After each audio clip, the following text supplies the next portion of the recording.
And welcome into Bon Appetit, To Your Health and On the Go. Why all three? Because something that we do annually, and we've done it at least for the past 10 years, is the annual Herb Day or the Herb Fair. Normally happens the Saturday before Mother's Day.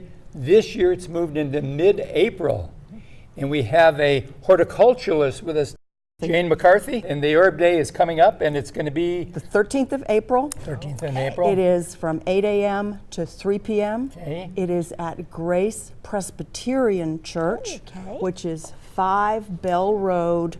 It's across from Mr. G's restaurant in Montgomery. So yeah, it's on the east side. It used to be downtown in old Alabama town, and it was a little bit more problems getting parking. We have a much larger location. Good.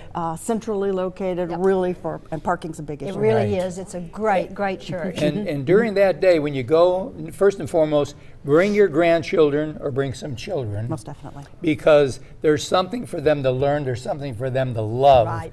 And you will have different booths with people selling herbs and different gift items. We have vendors, we have speakers, we have culinary, medicinal. We have someone that's talking about bees, someone's talking about roses. We have, for the children's activity, they will be able to take an art project home.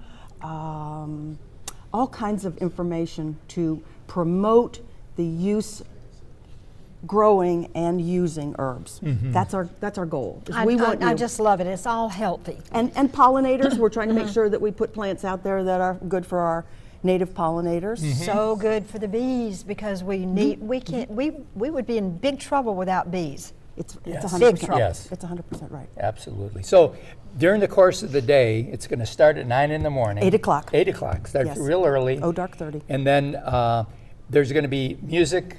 There's going to be Yes. some entertainment. There'll also be people selling food for lunch, right? Yes. You want to have a little lunch. The church has been very, very generous to us in that they are helping us set up.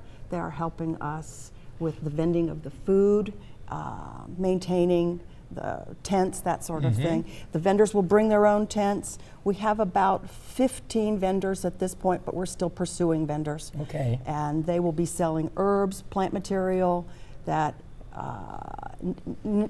that are native to Alabama, local plants. Local plants that you can take from the Herb Day event, put them in at home, and they will thrive.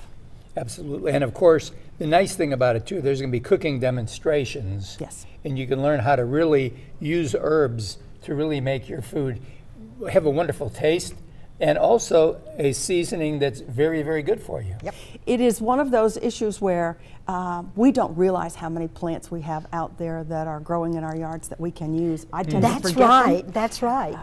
Dandelions.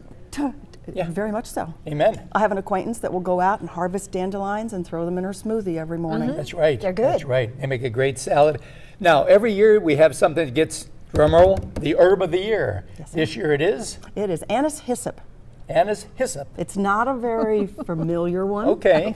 How did it get that title? I mean, the Herb Society of America does that. Makes the decision, and last year it was hops, which was good for making beer. Remember? Yep.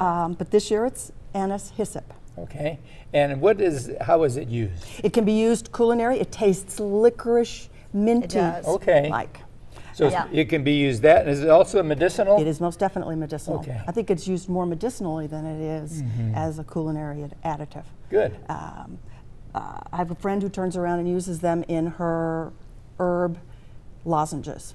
Wow. For colds, chest colds, that sort of thing. That's a great way to do it. That's good to know. It is not a robust grower here in that I treat it as an annual, so I put a new agastache in every year.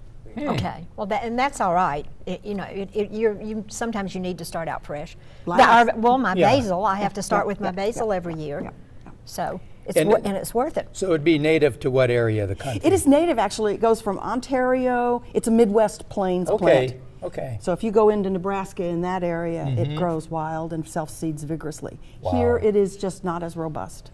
So that's okay. You just have an annual instead of a perennial. That's fine. But it is native. Yep. That's good. That's great. Okay, it's going to go on Saturday, April the 13th, 8 o'clock in the morning until 3 o'clock in the afternoon.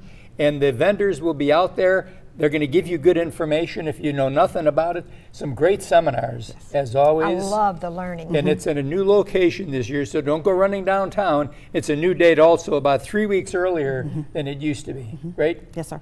And Jane, thank you so much. Thank you, sir. When you see Kathy, Nice to tell her I meet said you. Exactly. hi. Okay. Nice to meet and you. just remember, Thank you. it's going to be a fun day, and we'll be right back right after this.